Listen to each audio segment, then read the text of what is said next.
30. Hi, welcome to Fertility Talks. I am Mary Wong, founder of Alive Holistic Health Clinic, author of the best-selling book, Pathways to Pregnancy, and your fertility strategist and acupuncturist. Thank you for showing up, being here, and I am so honored to have with us a guest who is a spiritual leader, spiritual teacher, and writer. His name is Phil Goldberg. Thank you so much for being here, Philip. Oh, it's great to be with you, Mary. And we've timed it so lovely because it is Canada Day, and you actually sang "Oh Canada" to me, and you're not Canadian. Yeah, I only know the first two words. but you got the O. I know the song. Yeah, that's great. So just to let everyone know who is going to be on here watching. So you just wrote a book called Spiritual Practice for Crazy Times. And I actually picked up the book. And what's happening is that your book came out prematurely because we're in a crazy time. Well, I wrote it last year when times were crazy. We scheduled it for August of this year, next month, knowing things would probably get even crazier leading up to the American election, but had no way of predicting what would happen in the first part of 2020. And when the pandemic hit and then the riots and everything else, things were beyond crazy, crazier than anything we could have dreamed of. So the publisher, Hay House, was generous enough and smart enough to bring out the digital version for people who read on Kindle or on their phones or computers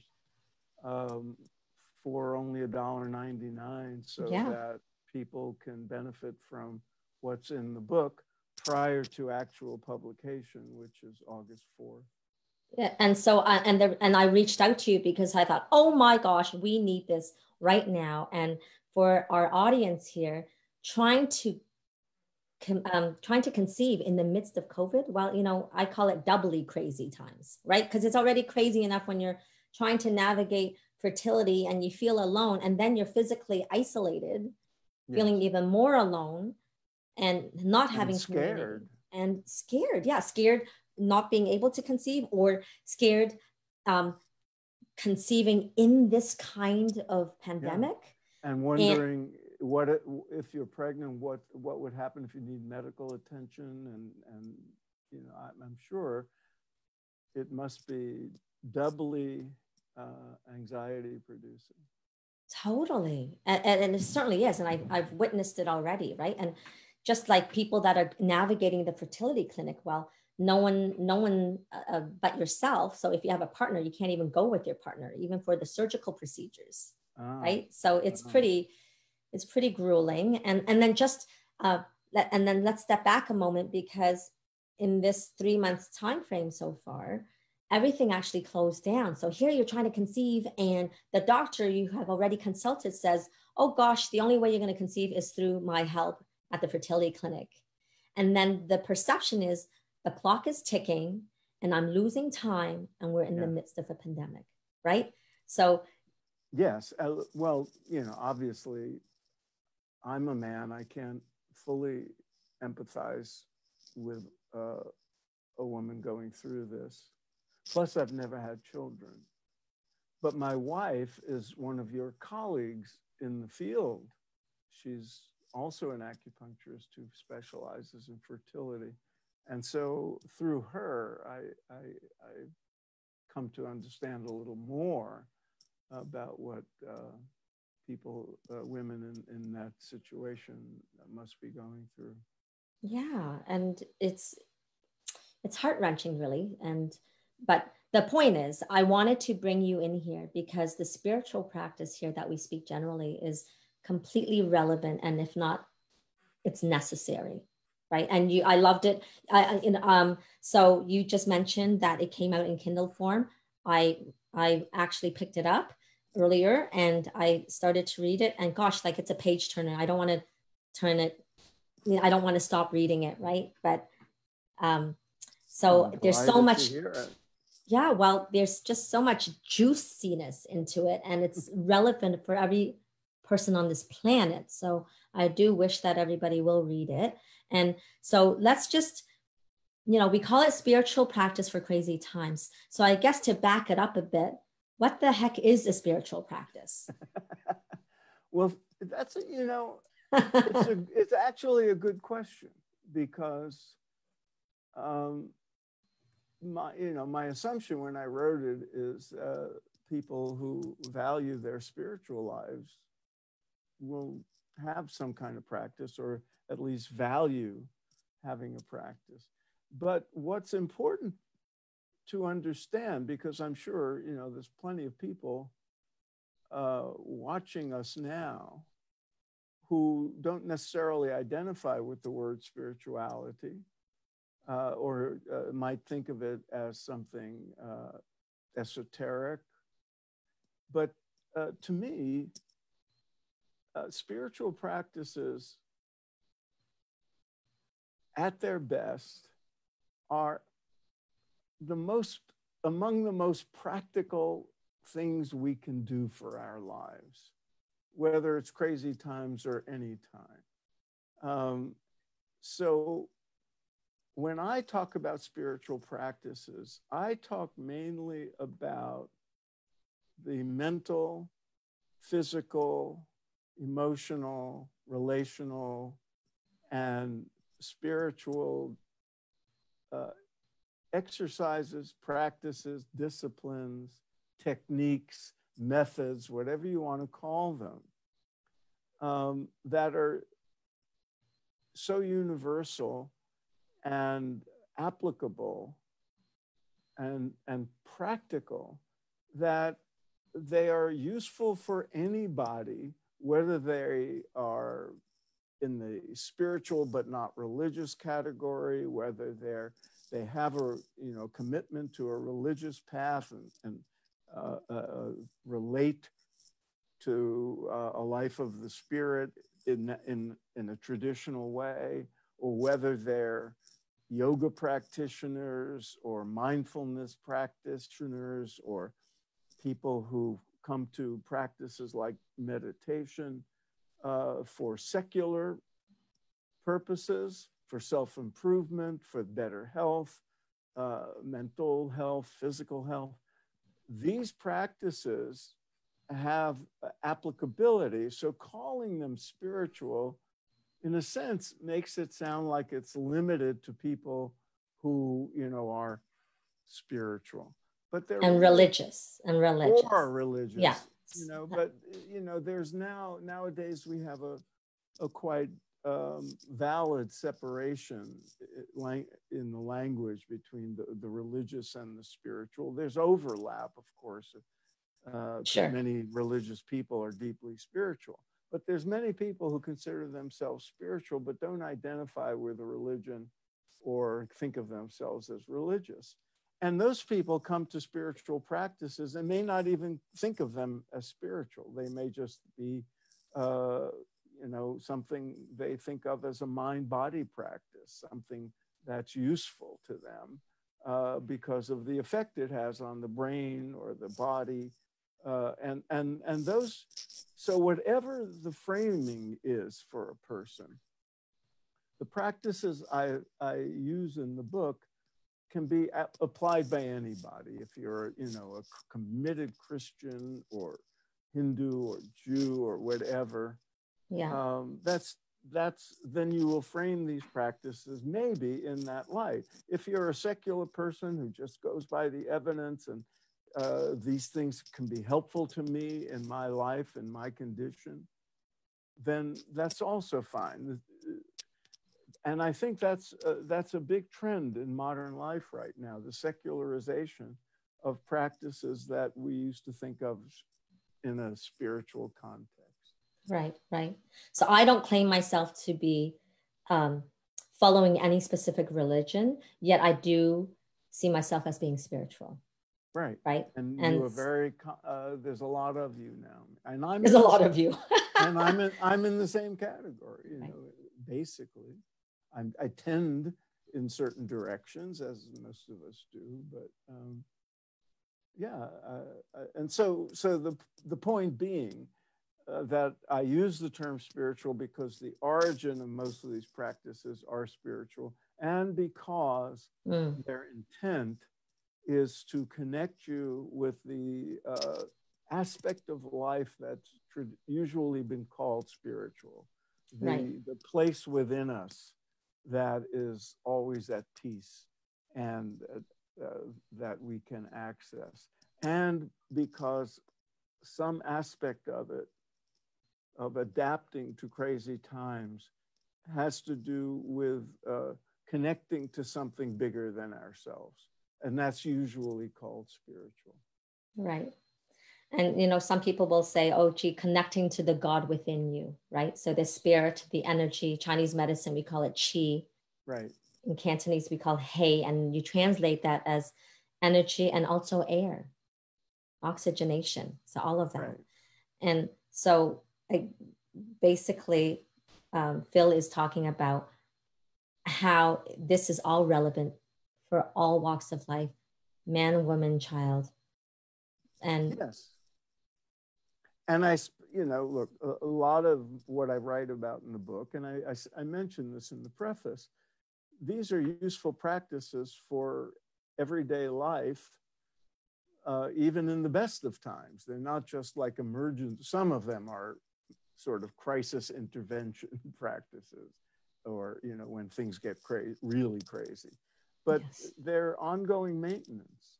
They're useful practices to introduce into your life, regardless of what's going on, but especially when we're surrounded by craziness and chaos and uncertainty and all the things that make us fearful and anxious.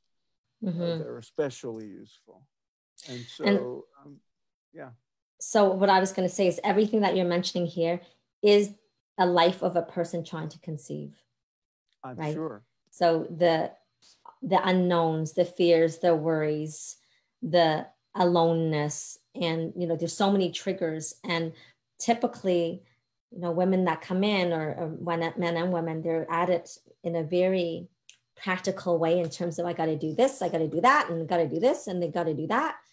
And what I see is there's that lack of connection to the spirit, because it's not just a technology that gets us pregnant to conceive. It's about our ability to conceive life has also everything to do with how we are being in our lives, right? And how we receive life, and how we can internalize and work on our insides versus just what's out there, you know, taking the drugs, going to the fertility clinic. And I'm sure that in your work, in helping women get pregnant, in helping pregnant women stay pregnant and have a healthy, period of time before the birth, being calm, having some inner peace is an important factor.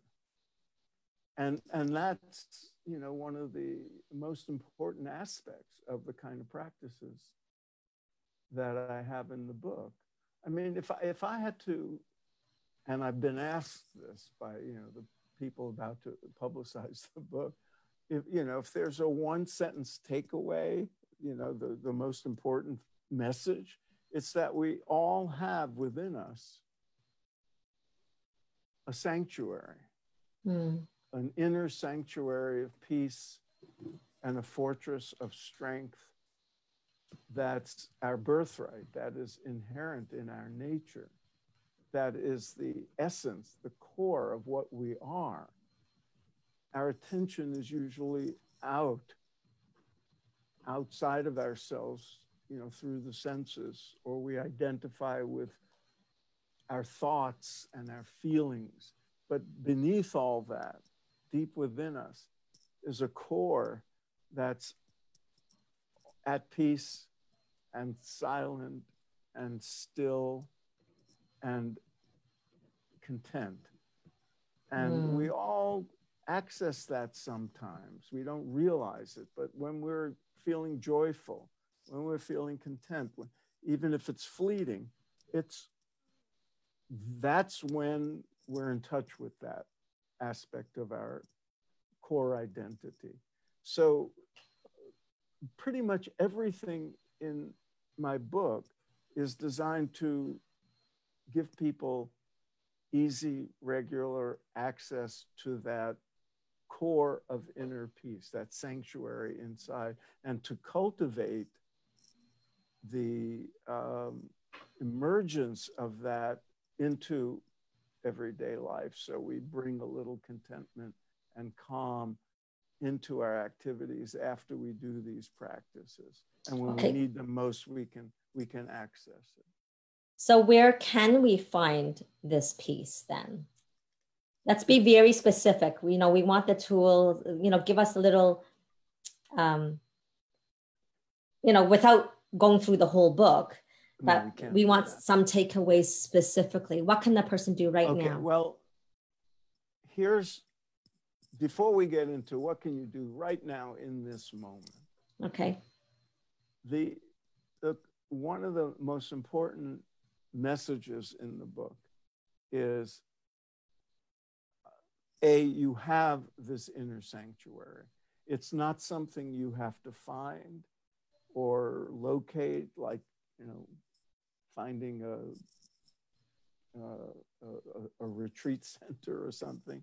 It's who you are. It's your essence. Mm-hmm. So there are the methods that the different spiritual traditions have created over the course of millennia to give you access to this, have traditional names.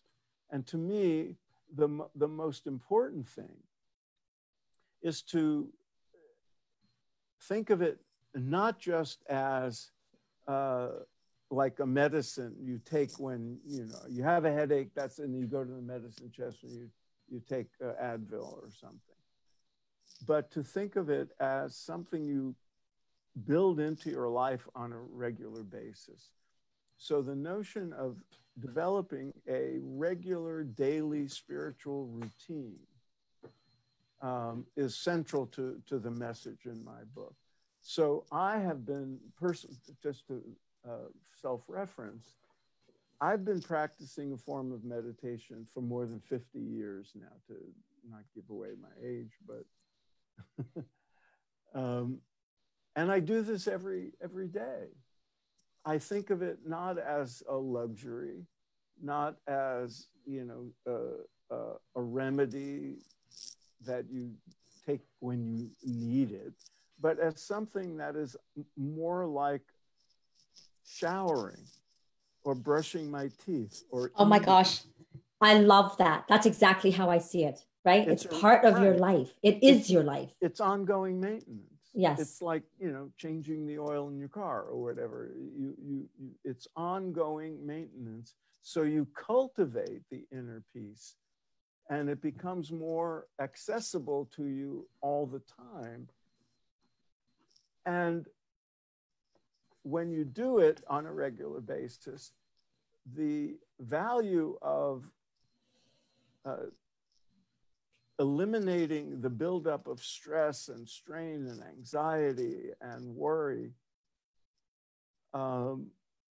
has an immediate effect, but it also has a carryover effect if you have a good, deep meditation practice. And so I recommend what in the yoga tradition is called sadhana, a regular practice.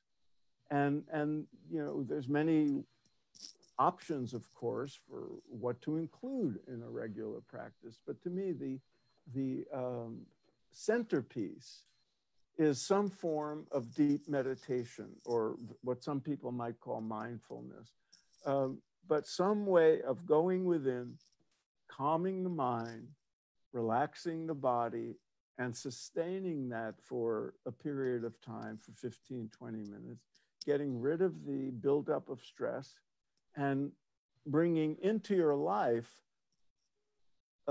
a platform that's built on some inner peace and stability, so you can face the day. historically, people have thought of, you know, these spiritual practices as escapes from reality. And that's an unfortunate kind of misconception, because to me, they prepare you to perform the action you have to do in the world, taking on your responsibilities, your duties, so that you do that from a platform of better health, inner strength, inner calm, clarity of mind. So you're more effective in your life when you do this, because dealing with crazy times, dealing with trying to conceive or maintain a pregnancy and with economic problems going on and all the other stuff involved with the craziness we're now living through, you can do it better. It's not just being calm, it's maintaining some equanimity and clarity of mind and sense of balance and centeredness while you're doing whatever you do. So if you're going to the fertility clinic, if you're going to see your acupuncturist, you know, you will be more receptive. You will be able to, you know, if you're being with your mate to conceive, you will be more, you know, the calmness, the openness that spiritual practices bring can only help. And if you're, you know, preparing food or, you know, doing your job or whatever it is, you will do those things better as well, just as you do those things better if you get exercise or if you eat properly. To me, that a core spiritual routine is in that same necessities of life that maintain, you know, proper wellness.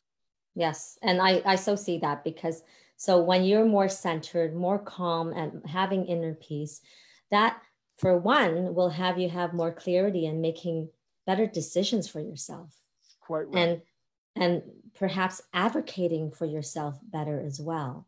And then in the reception of your partner in a better way as well, because certainly in times of stress, and we see this and we're hearing about it already through the pandemic, there's a higher incidence of divorce, there's higher incidence of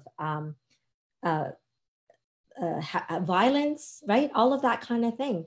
And so in panic, in fear, we may not necessarily do the right thing. We're reactive versus having some semblance of, you know, having a moment to ponder and respond.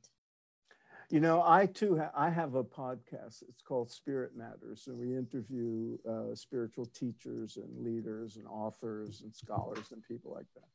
We had a relationship expert on recently, and she said that she's predicting that the pandemic will lead to both a record number of children, because people are together, and, and it can deepen the love and the companionship and the commitment, and a record number of divorces. Yes. Because for the same reason. People exactly. Yeah, it's the yin and yang in Chinese medicine. You're 100% right. And in one way then, so when you hear Phil talk about this, and I know you ladies and men are having difficulties conceiving, but sometimes just know that this pause might be exactly what you need to have that stillness, to connect in a very different way than having that contrived practice of the nurse phoning you and saying, okay, it's go time, or you know, going to the fertility clinic and doing an IUI and IVF and all that, which is stress inducing. So you're quite right. Yeah. So we have that permission to have less pressure because we're not going to the fertility clinic.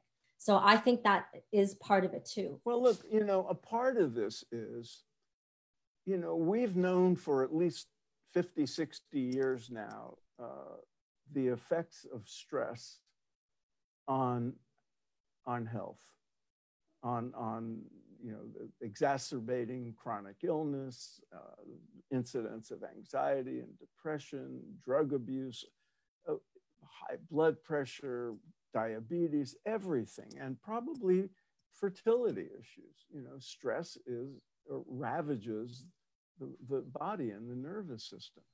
And a lot of, you know, spiritual practice is alleviating the impact of stress and strengthening the system so that you throw off the stress you then encounter more readily, because you have this sort of inner core of peacefulness and stability. Right. So the recap for that. I can tell you from long experience, it's not that, you know, the bad things don't happen to you if you have an ongoing spiritual practice.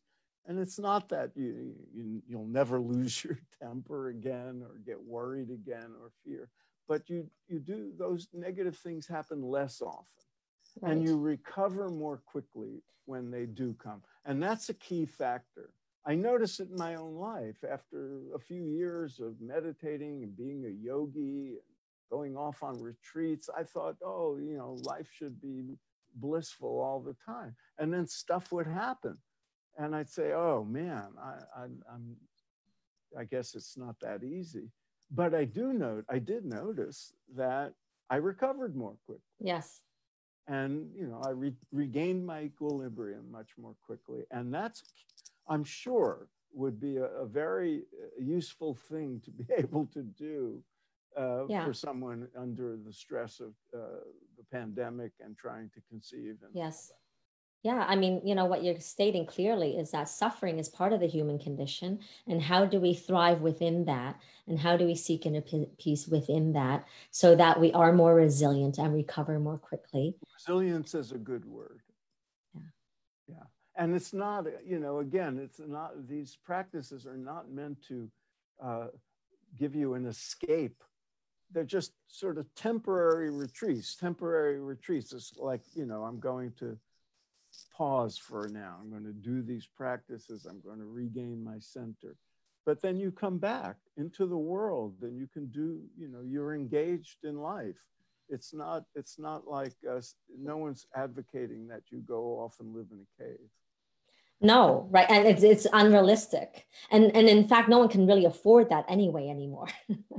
Right? Well, it's not hard. It's not expensive to live in a cave. It's just very hard. But it's very hard. Yes. And you're right. 99.9% of us are not cut out for that. Yeah. No, I like my bed. No, I'm going to tell you right now. The great, you know, Chinese, the Taoist masters living in the caves and the yogis in the Himalayas, those are very rare people. Yes. We're in the world, especially your audience. You know, you're not only in the world, but you're trying to bring new life into the world. Yes, absolutely. And then, so I might add too, like, so some women or couples may have some guilt around that too, right? And so it's like, we have what we have as emotions, and let's just honor them and simultaneously work with our inner selves rather than only, and I'm not saying we don't work on our outer selves as well. Like, that is part of our life and living, you know, and, but we cannot, and it's a necessity to look inward at the same time. Yes, and looking inward, you know, through introspective practices, there's a, you know, that covers a lot of ground. You know, deep meditation, mindfulness practice, all the methods from yoga and the Buddhist tradition.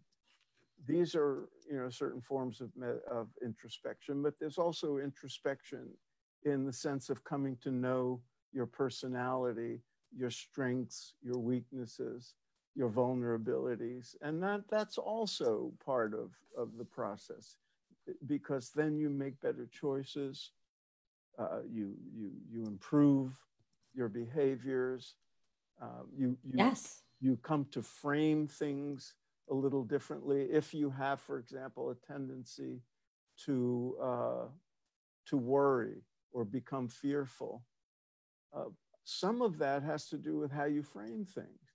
Very often the same things that make us worried, if you just sort of step back and reframe it, might make you grateful. That, you know, something that seems, you know, like a possible danger or something to fear, it might be an opportunity. Yes, It might just be a change that's happening that you can seize upon and learn from and use. So, right. you know, the habits of mind enter into it as well. Yeah. Yeah. So back to, so let's be very specific now. So as like, when I hear what you're saying, the very first thing I think of, again, back to the, oh my gosh, it's blocking, I'm like losing time in the pandemic. And yet my invitation is looking at it as, this is actually now the time to cultivate who you are, then the inner goddess in you that has the capacity to conceive. And let's work on that inner self first, so that when you go back out there, when the time comes when the fertility clinics are up and going, you can go there more whole. And listen, as Phil says, sometimes some of you might actually just spontaneously get pregnant despite the fertility clinic, right? So reframing that, and me personally, having gone through fertility challenges, how I framed it for myself was, there, I'm not going to say I didn't have every single emotion, that all the suffering there is out there, right? When it comes to fertility. But yet, I think my savings grace was, gosh, like I get to know and I get to see how other people feel. Because I've had patients actually say to me, Mary, how can you be positive and how can you work in this field when you're struggling right now? Like they'd be saying, I wouldn't be able to do it. I would be suffering more. And I always said, listen, it's the exact opposite for me, because when you come in and you are down and out and depressed and swallowed up in this hole, I see the future for you, and I see it and I witness it. They come out of it some way or another, either baby, through their belly or not, right? Either way, things just work out. And it allowed me to have more trust. And so that's why I wrote my personal book, Pathways to Pregnancy, because there's no one size fits all pathway. And yet people evolve and things do happen. So I have that trust. So it was a gift, right? And for me to have gone through that, the other gift was that I was able to fully understand. You just said it earlier, I've never had children. And so I couldn't fully empathize. Well, hello, I've been there and I fully get it, every inch of the way. I'm going to add something to that, because among the many things, guidelines and suggestions in the book, at a certain point in the book, I talk about reaching outside of yourself and cultivating the qualities of compassion and empathy and generosity and kindness, because those virtues are healthy for you. Yes. To go through life that way, as opposed to being bitter or angry, yes, or judgmental or resentful. Yes. And so thank you. Yeah, absolutely. Because part of that, one of the things that I bring out is, and there's a great deal of research about this, every spiritual tradition encourages people to do works of charity, to do service for the world. In the Hindu tradition, it's called seva, selfless service. And the research shows that it's not just something that's good for the community or the social structures to have people volunteering and doing things for others. It's good for those people. yes. I once heard a spiritual teacher say that if you want to be depressed, think about yourself all the time. And that's so true. If you right? You get stuck. If you spend a little of your time, a little of your energy doing for others, And you know, anybody listening to this who becomes a mother is going to have to do that. Yeah. You know, because, you know, your whole attention is on serving that newborn life. But, you know, most of us, you know, we're very self-centered. And if you're self-centered all the time, you're going to find something to worry about or something to not like, something that's missing, something that's insufficient.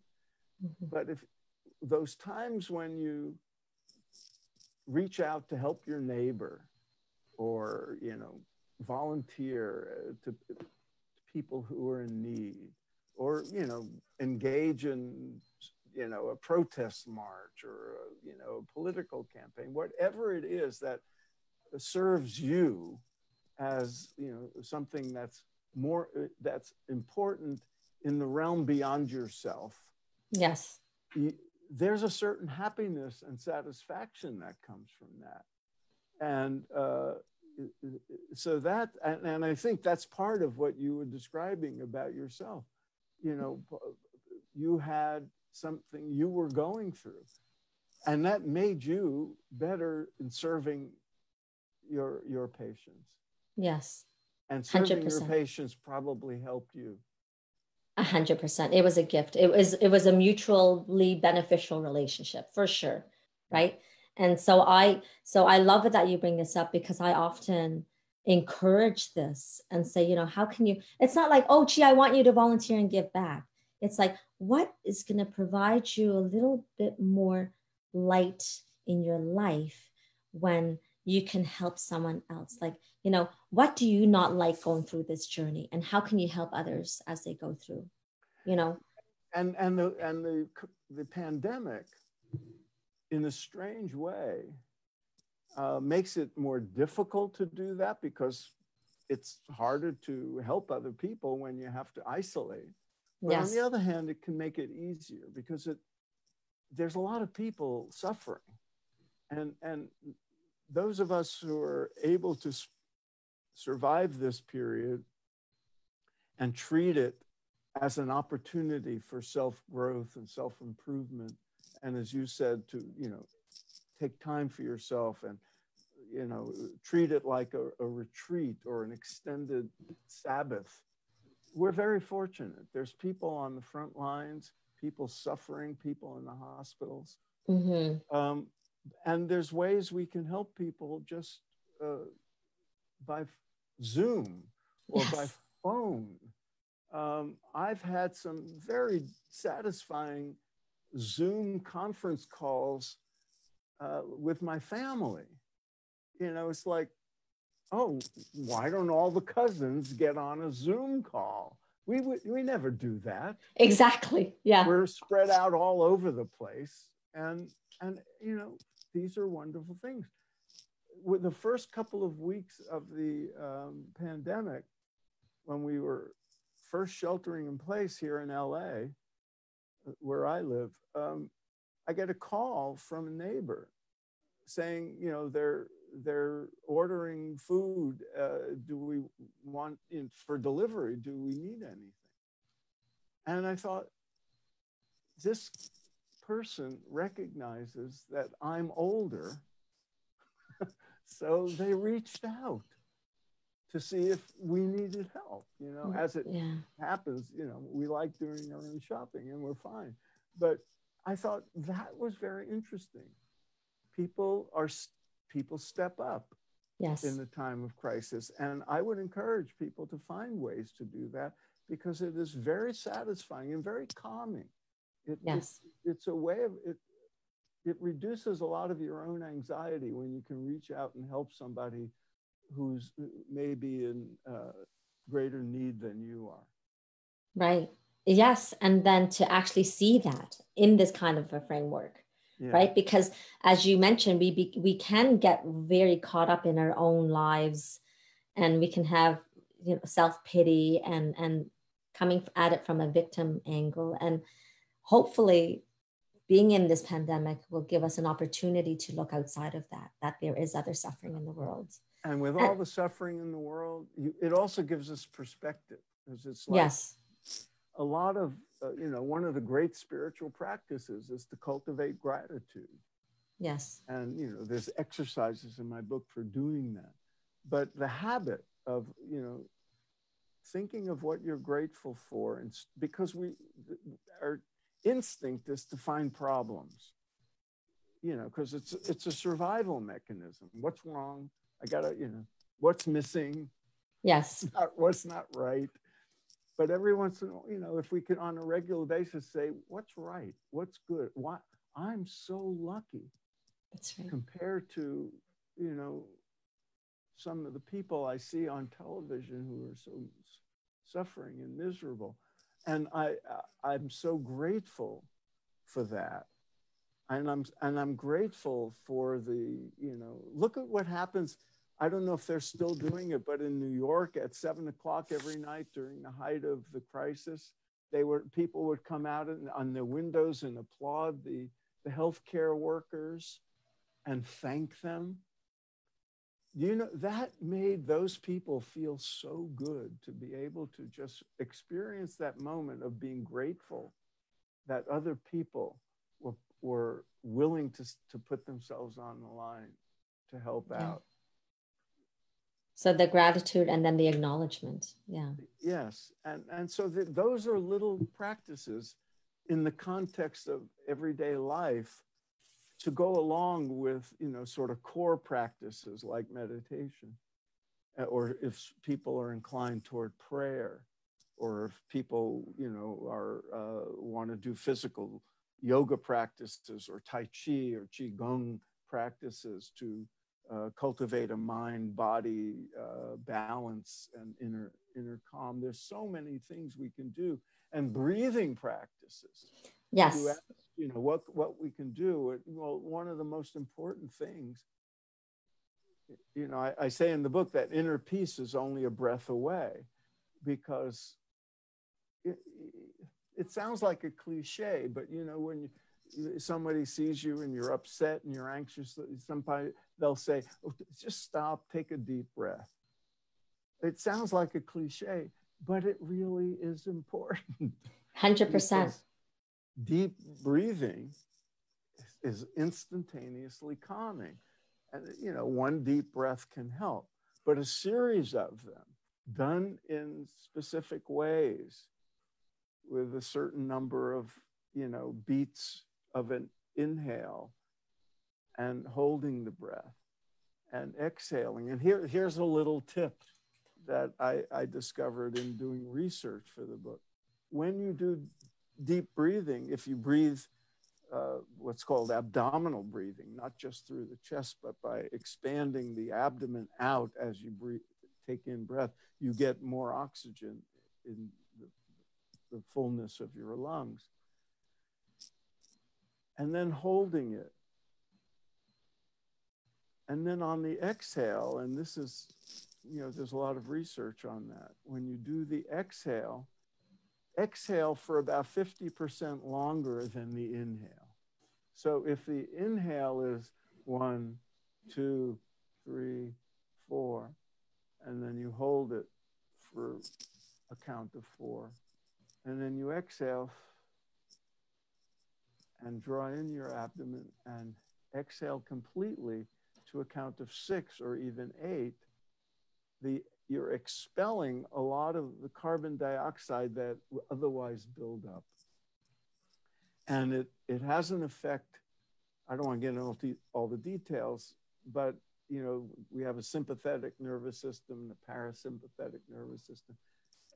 It has an effect on a beneficial effect, that the result of which is calming.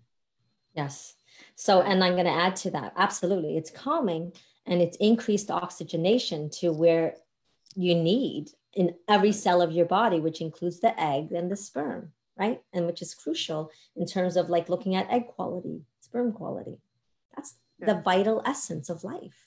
And I'm sure in the Chinese system, breathing and the flow of qi, would there be some relationship there?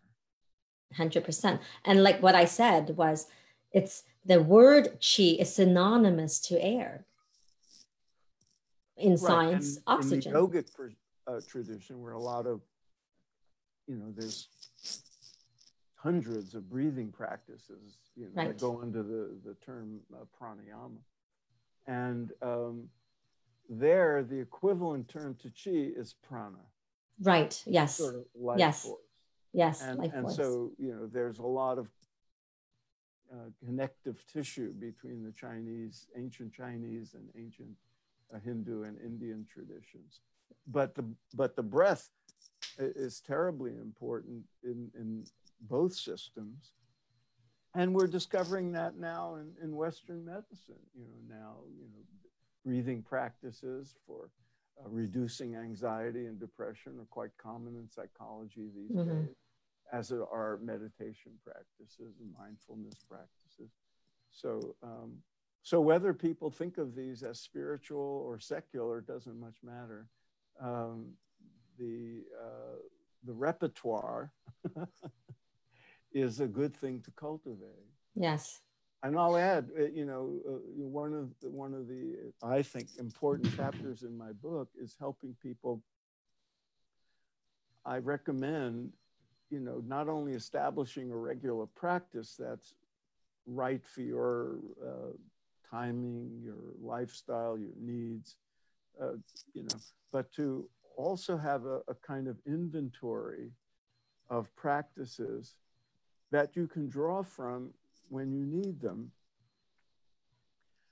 And some practices can be done in 30 seconds or 2 minutes. Or yes.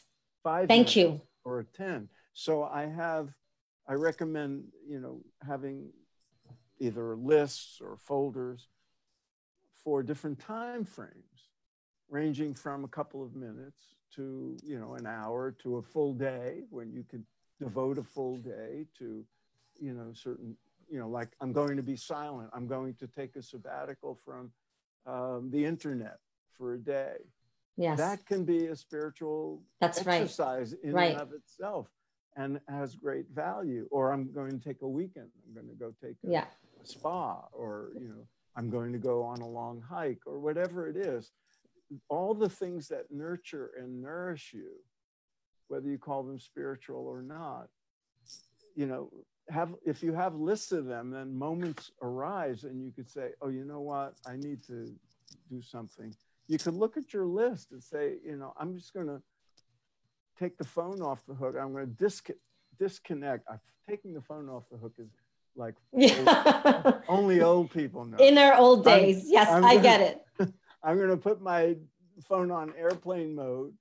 Yes. And I'm going to just do some breathing, or I'm going to do some stretching, or I'm going to just walk up and down the corridor of my office building and take a walk, or I'm going to play a song that will soothe me. Yes. On my phone, and just close my eyes and listen to, the music that's just right for that moment, whatever it is. So that means, for all of you that are watching this, so really all that are spiritual practices. Yes. So that's a very good point.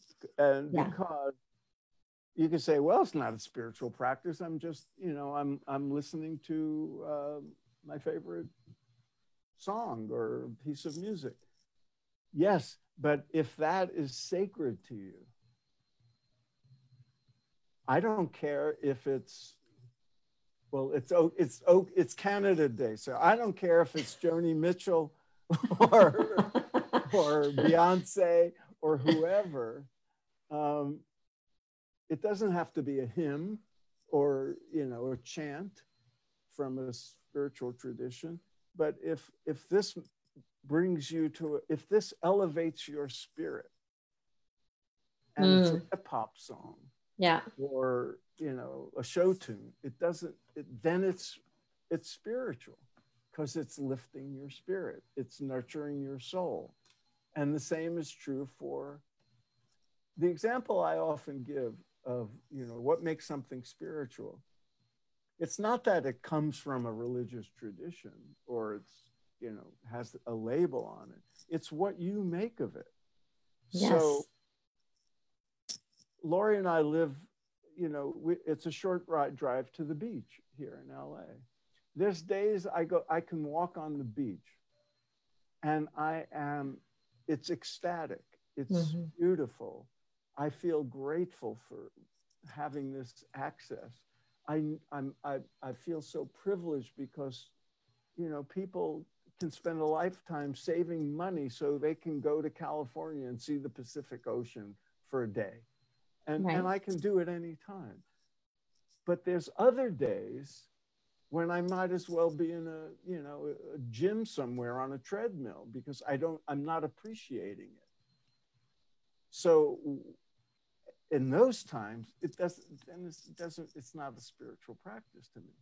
But the times when I appreciate it fully and can experience the deep connection to nature and to the cosmos, I am making it a spiritual practice. You can go to a museum and just be in awe and wonder and ecstasy, and that becomes a spiritual experience. Or you can go and, you know, take a selfie with Van Gogh, and it's not. So it's what you bring to it that often is what spiritualizes an everyday experience. So I hear being connected and being present, all of that, right? So I'm very conscientious of time. And I think, it's like we can talk about this for hours, but we want to, you know, make it a pretty package so that people can walk away with the bullet points. And so as the last little bit, maybe we could do a quick recap, like in 2 sentences, the takeaway of what we're talking about here today with regards to a spiritual practice. That would be great. One last words of wisdom. Well, I'm going to repeat that we all have a sanctuary or a source of refuge, an inner fortress within us. This is who we are. This is the core of our being. And accessing this is not difficult.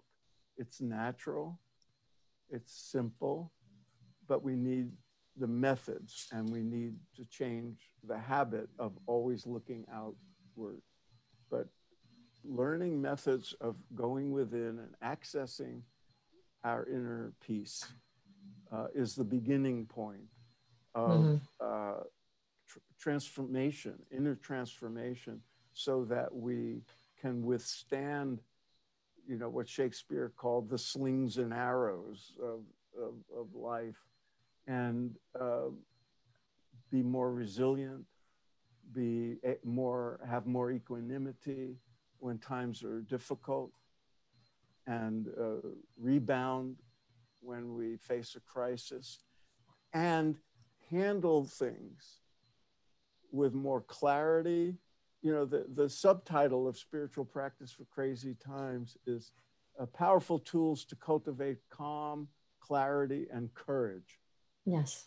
And that's the result of spiritual practice. But it's an eminently practical thing, because when we have those qualities, when we cultivate them, we can, as you put it earlier, make smarter decisions and be more present for other people and our loved ones. And self. And ourselves, so that we can face the challenges of life with more creativity, more common sense, more wisdom, more clarity of thought, and I hope a sense of humor. Yes, I love that you added that piece in too, because we could just get swallowed up about the seriousness of life and we forget about the joy, right? And so we don't want to overlook that. It's not about faking joy, but I have finding a whole that. section on, you know, the spiritual value of a good laugh. Awesome. Yes. And that we also talk about for fertility, how it's also a necessity. So being able to find the little things that make us smile. And so I want to leave everyone with this, and you can get Phil's book right now on Kindle, and but officially on August 4, the Audible version comes out in your voice, correct? My voice. Yes. Couldn't get Morgan Freeman. It had to be. Darn. And the book, the actual, paper book will be out August 4th, but I want to encourage people to pre-order it. Yes. If you pre-order it online, it will be sent to you automatically on August 4th.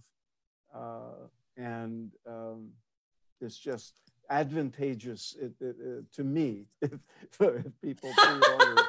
Well, advantageous to everyone, really. Well, no. Yes, but it means you'll get it sooner, but it also means, the more people pre-order it, the sort of, there's a more buzz around the book. Totally. And I'm also supportive of that, because what you've created, like I said, is a necessity. So, thank you for writing this book. And just so everyone knows, he has written many books. This is not the only one. So you can just look up his name. There's a whack of books. Website is philipgoldberg.com. Right. And so, yeah, pick that up, check it out, all the other ones. And now I'm going to tell you about my book, Pathways to Pregnancy, for those who do not have it yet, because I have it now on Audible. And if you actually don't even have Audible account, you can get a free book on Audible when you do a trial run for the Audible. So you can just do that and get it for free, right? And I also narrate myself. So it's a great book because it was touted as the chicken soup for the pregnancy soul. It's been known as a little book of hope. Some people have called it the fertility Bible. So really just kind of like your book, everyone that's trying to conceive and anyone in their lives should be reading this book. And the other thing I want to add in is that starting July 3rd, myself and 4 other practitioners of Chinese medicine in the field of fertility and having expert knowledge in Western reproductive endocrinology, we created what's called the 5-day fertility Kickstarter program. And that includes lifestyle, dietary, exercise, mindfulness types of exercises, all inclusive, plus this patching kit. We call it acupatching. Some of you might have heard it already before, but there's 4 different kinds of patches we include in there, and you put them on acupuncture points. So whether you cannot get to your practitioner or you're afraid of needles and you just don't want to do acupuncture or whatever there is for you, or just, things are just not accessible right now, you can do this because we guide you through to where you put these points.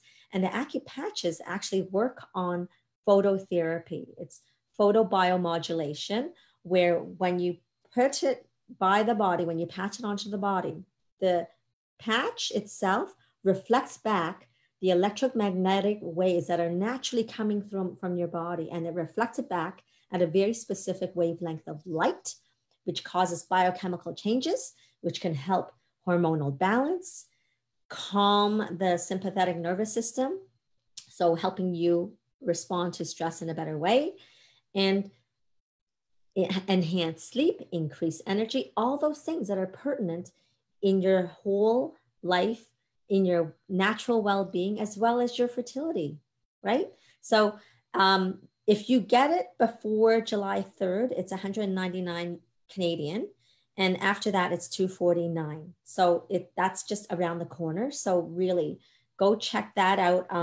You can check it out on clinic@aliveholistichealth.ca.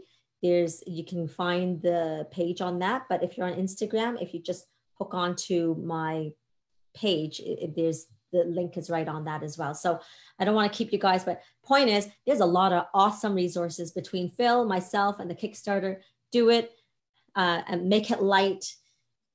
Get into yourself, practice some spirituality, and it doesn't mean reading the Bible. That's it. So thank you, Phil, for being here. We shall see you again real soon, and love you all, and have a great evening. And we'll see you next Wednesday. Okay. And having a great conversation. Oh, and by the way, another last quick thing. Couple of sessions ago, I also interviewed Yvonne Farrell, and we were basically addressing similar kind of conversation. So you definitely need to check that out, because we were speaking and addressing the art of being versus doing. So check that out. We'll see you guys really soon.